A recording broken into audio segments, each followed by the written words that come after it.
All right, so we had a couple questions from some viewers. All right. They wanted to know who your top five favorite DJs are. All right. So my top three never change. Um, there's and number one is always gonna be Jazzy Jeff. Like he's the best ever. Like and for any DJ on any level, that plays any sort of music, any type of way, he is the benchmark for everyone. He's the best. He's the best. He's been the best. He's been the best for forever, however long he's DJing. He's still DJing now. He's still the best. Now he's 50 plus years old now. He's still better than everybody. If Jazzy Jeff's not your favorite DJ, then you might need to think about getting another career. For real. Right. Seriously. Then there's Jam Master Jay, because all those things I said about Jeff apply to him, and Jeff was a show. I'm sorry, Jay was a showman as well, and then Kid Capri because of my style of DJing. I'm a party. I'm a high energy party rocking DJ, and I use the mic just as much as I use the turntables as a performer. There's no one better at it than him.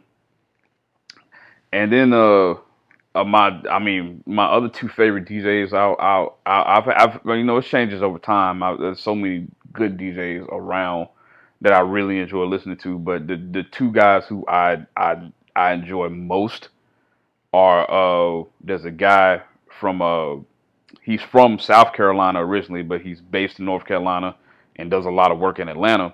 His name's DJ Skills. He tours with Dougie Fresh.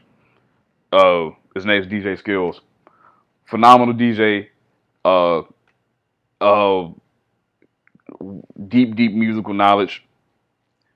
Uh, Turntable skills are top tier, and he's phenomenal on the mic. He's an excellent party DJ. Excellent. Or not even, I don't even want to reduce him to a party DJ. He's an excellent DJ. Period. Mm. So he's one of my favorites. And then my man from LA, DJ Artistic. I've actually had him brought him to Atlanta to DJ with me a couple times. Man, it's really rare when you run into a DJ that just gets it. He gets it from and everything that I've said about all the people who are my favorite DJs, you can apply it to him.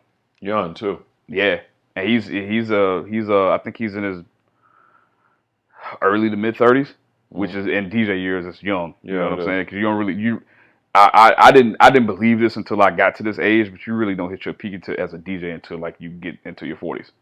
You know what I'm saying? And that was true for me. Like I thought I hit the levels that I was going to hit when I was in my 20s and 30s, but now I'm 42 years old now.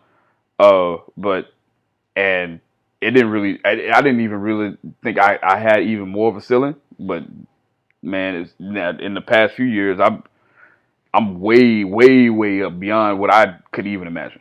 That's good to know.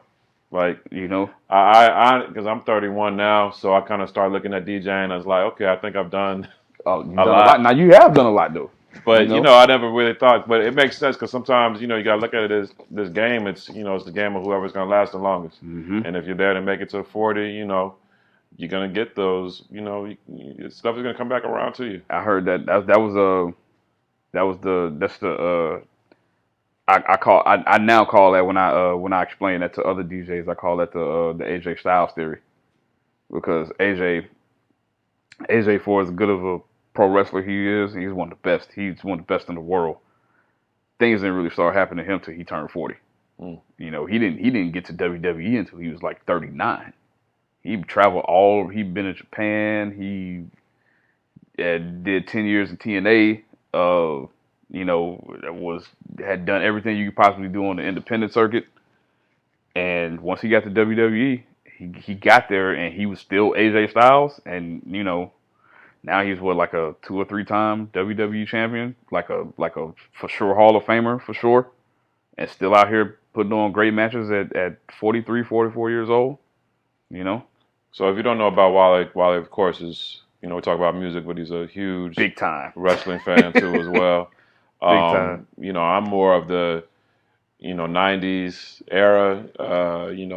WWF, a little bit of WCW, and a lot of Oh man, ECW because I grew up in Jersey, so Jersey was a big that's the WWF ECW and market. ECW Yeah, market. And I moved to Atlanta in '96. That's all WCW. for sure. So I couldn't really. I was in two big, huge wrestling markets growing up, but wrestling is definitely a big part of Wally Sparks. Who is your uh, Oh favorite wow. wrestling promos? Who is your favorite wrestler? Like my favorite wrestler or No, favorite no. wrestling Favorite promos? favorite wrestler promo. Like as far as who's your favorite wrestler promos? Like who does the best promos to you all Well, time? the answer to both of those questions is the same. It's Ric Flair. Ric He's Flair. my favorite wrestler, and he is the best wrestling promo that there has ever been, ever.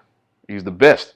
You know, it's you know when I tell you how good Ric Flair is. Ric Flair's promos are so good that his most famous promo was from uh, a small promotion called Jim Crockett Promotion that in 2019 NFL players like use as a motivational tool. Right. You know what I'm saying? There's something that happened in the mid '80s. Something that got recorded on regional television in the mid '80s has transcended culture so much that in 2019 that it's still being used as a motivational tool for professional athletes. That's how good Ric Flair is. You know what I'm saying? Stands the test of time. Stood the test of time. That's right. Another question that we had from viewers was, "What is your favorite rap album cover?" Favorite rap album cover? Hmm. Which is a really great question. So That just is what a your good favorite question. album is, or what your favorite rapper, like what's your favorite Favorite album album cover? cover? Camp Low, Uptown Saturday Night. It's a beautiful cover. That's definitely something you can just put up on the Yeah. wall right there. I mean, I know it's Yeah, it's an I know original it's like photo. a interpolation of a painting, Right. but it's good. I like it a lot. That's probably my favorite. I would definitely put that on my wall.